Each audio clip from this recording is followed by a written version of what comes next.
பிரியமானவர்களே, இயேசு கிறிஸ்துவின் நாமத்தில் உங்களுக்கு என் அன்பின் வாழ்த்துக்கள். இன்னைக்கு கூட ஆண்டவர் உங்களோடு கூட பேசுகிறார். அவருடைய வார்த்தைகள் மூலமா நம்மோடு பேசி அவர் அழகாய் நடத்துகிறார்ல, தினம் உங்களோடு பேசுகிறார்ல, எவ்வளவு சந்தோஷமா இருக்குது.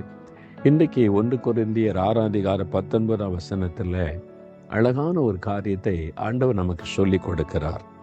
உங்கள் சரீரமானது நீங்கள் தேவனாலே பெற்றும் உங்களில் தங்கியும் இருக்கிற பரிசுத்த ஆவியினுடைய ஆலயமாய் இருக்கிறதென்றும் நீங்கள் உங்களுடையவர்கள் அல்ல என்றும் அறியீர்களா? ஒரு காரியத்தை நீங்க அறிந்து கொள்ளுங்க அப்படின்னு ஆண்டவர் சொல்றார். என்ன அறிந்து கொள்ளணும்? நம்முடைய சரீரம் பரிசுத்த ஆவியினர் வாசம் பண்ணுகிற ஆலயம். நீங்கள் உங்களுடையவர்கள் அல்ல. அப்ப நான் யாருக்கு சொந்தம்? அவர் சொல்றார், நீங்க அவருக்கு சொந்தம், நீங்க இயேசுவுக்கு சொந்தம். ஆவியானவர் உங்களுக்குள்ள வாசம் பண்றார்ல, நீங்க அவருக்கு சொந்தமா.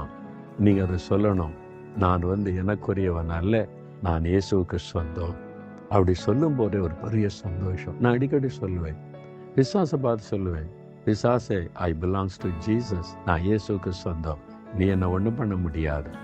அவருக்கு நான் சொந்தமாயிட்டேன். அவருடைய ரத்தத்தினால நான் மீட்கப்பட்டுட்டேன். அவருடைய ஆவியானவர் எனக்குள் வாசம் பண்ணுகிறார். இந்த சரீரம் அவருடைய ஆலயம். அவர் எனக்குள் இருக்கிறார் தெரியுமா? நான் அவருக்கு சொந்தம். அவருக்கு சொந்தமானதை நீ தொட முடியாது தெரியுமான்னு சொல்லும் போதே ஒரு பெரிய சந்தோஷம் வரும். நீங்கள் உங்களுக்கு சொந்தம் கிடையாது, இயேசுவுக்கு சொந்தம். அவருக்கு சொந்தமானதை சாத்தான் தொட முடியுமா? அதான் விசுவாசம். நீங்க அந்த மாதிரி வசனத்தை சொல்லி பழகுங்க. Confuse the word of God.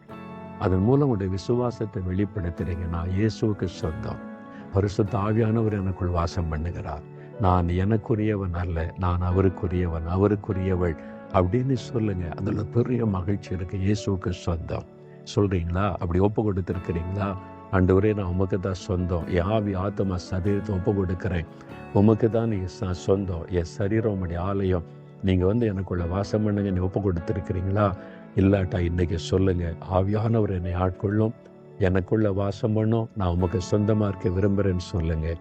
தகப்பனே, எங்களை மீட்டு கொண்டு எங்களுக்குள் வாசம் பண்ணுகிற பரிசுத்த ஆவியானவருக்கு ஸ்தோத்திரம். நான் உமக்கு சொந்த ஆண்டவரே, நாங்கள் உமக்கு சொந்த ஆண்டவரே. சாத்தான் எங்களை தொட முடியாது, சாத்தான் எங்களை மேற்கொள்ள முடியாது. ஏன்னா நாங்கள் உமக்கு சொந்தம், நான் உமக்கு சொந்த ஆண்டவரே. தகப்பனே, நீங்க எனக்குள்ள வாசம் பண்ணி என்னோடு கூட இருக்கிறபடினால் உமக்கு ஸ்தோத்திரம். உமக்கு சொந்தமாக்கி கொண்ட அன்பிற்காக ஸ்தோத்திரம், ஸ்தோத்திரம், ஸ்தோத்திரம். இயேசுவின் நாமத்தில் நான் விசுவாசிக்கிறேன், துதிக்கிறேன், சாத்தானை ஜெயிக்கிறேன். இயேசுவின் நாமத்தில் ஆமேன், ஆமேன்.